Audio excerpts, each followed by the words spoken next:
Hello everyone, আশা করছি সবাই ভালো আছেন। আচ্ছা বলুন তো, আপনাদের ফোনে যে ক্যালকুলেটর অ্যাপটি আছে ওইটি যখন 2+2=4 বলে তখন আসলে এর ভিতরে কি ঘটে? আপনি কি কখনো ভেবে দেখেছেন একজন সফটওয়্যার ইঞ্জিনিয়ার আসলে সারাদিন কি করে? আজকের ভিডিওতে আমরা গোড়া থেকে বুঝবো প্রোগ্রামিং জিনিসটা আসলে কি, আর একজন ইঞ্জিনিয়ার কিভাবে একটি সমস্যাকে দেখে, ভাঙে আর সমাধান করে। চলুন শুরু করি। প্রথমেই একটি ভুল ধারণা ভেঙে দেই। প্রোগ্রামিং মানে কোনো জাদুবিদ্যা না।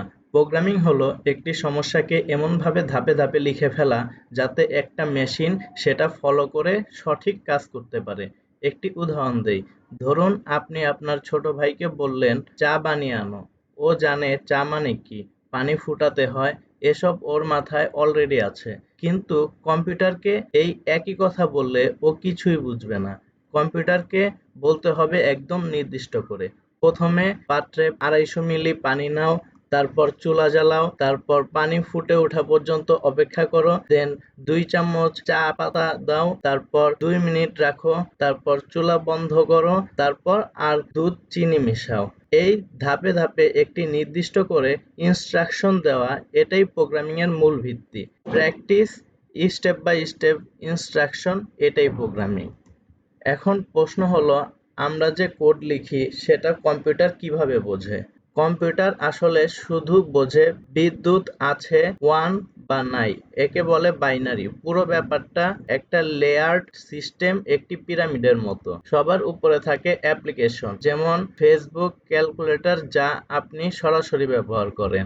তার নিচে থাকে প্রোগ্রামিং ল্যাঙ্গুয়েজ, পাইথন, জাভা, সি++, যাতে আমরা কোড লিখি।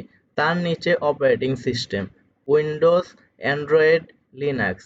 আর একদম নিচে হার্ডওয়্যার, যেটা শুধু 0 আর 1 বোঝে। প্রতিটি স্তর তার ঠিক নিচের স্তরকে ব্যবহার করে কাজ করায়। ইঞ্জিনিয়ার হিসাবে আমরা বেশিরভাগ সময় উপরের লেয়ারে কাজ করি, কিন্তু নিচে কি হচ্ছে বুঝলে সমস্যা সমাধান অনেক সহজ হয়ে যায়। এখন আসল প্রশ্নে আসি, একজন ভালো সফটওয়্যার ইঞ্জিনিয়ার বাকিদের থেকে আলাদা কোথায়?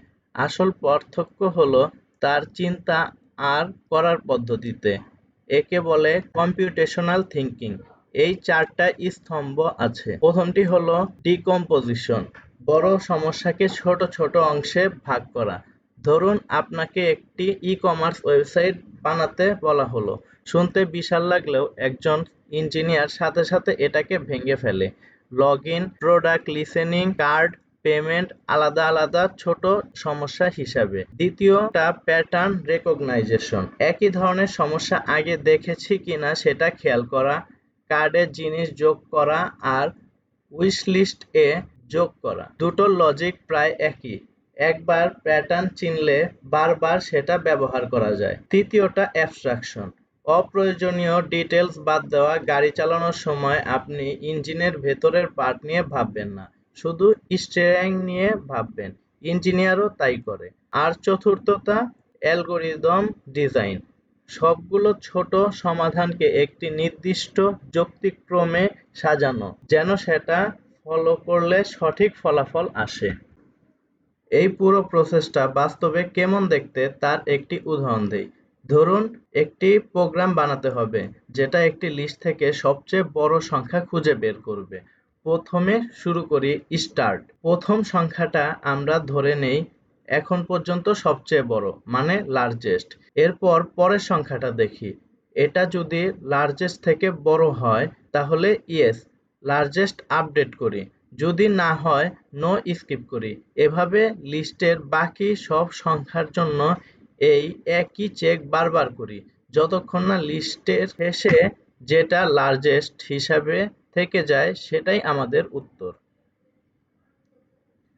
এই একই লজিকটা এবার আসল পাইথন কোডে কেমন দেখতে দেখি। আমরা একটি লিস্ট নিলাম কিছু সংখ্যা দিয়ে।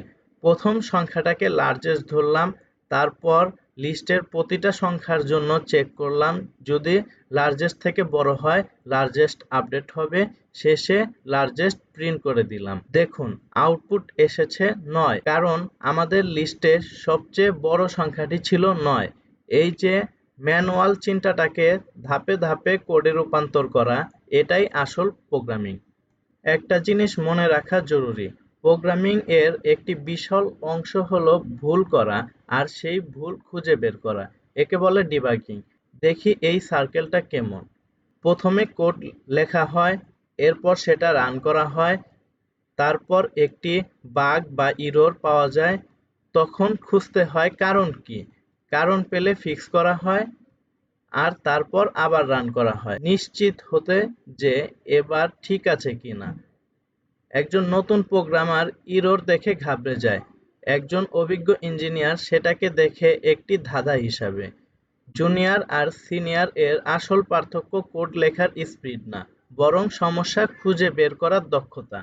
এতক্ষণ সিরিয়াস কথা হলো, একটু হাসির বিরতি নেই। জুনিয়র ডেভেলপার ইরর দেখলেই বলে সব শেষ, আমি কোড এর জন্য বানাইনি। আর সিনিয়র ডেভেলপার ইরর দেখলে বলে আচ্ছা লাইন নাম্বার কত দেখি তো। কিন্তু সত্যি বলতে সিনিয়র ডেভেলপারও 90% সময় গুগল বা স্ট্যাক ওভারফ্লো দেখেই সমাধান বের করে, এটাই বাস্তবতা। তো আজকে আমরা যা শিখলাম তার সারমর্ম দেই। ডিকম্পোজ, সমস্যা ভাঙ্গো। রেকগনাইজ, প্যাটার্ন চিনো। অ্যাবস্ট্রাকশন, অপ্রয়োজনীয় বাদ দাও। অ্যালগরিদম ডিজাইন, ধাপে ধাপে সাজাও। প্রোগ্রামিং মানে সমস্যাকে প্রেসিজ স্টেপ বাই স্টেপ সমাধানে রূপান্তর করা।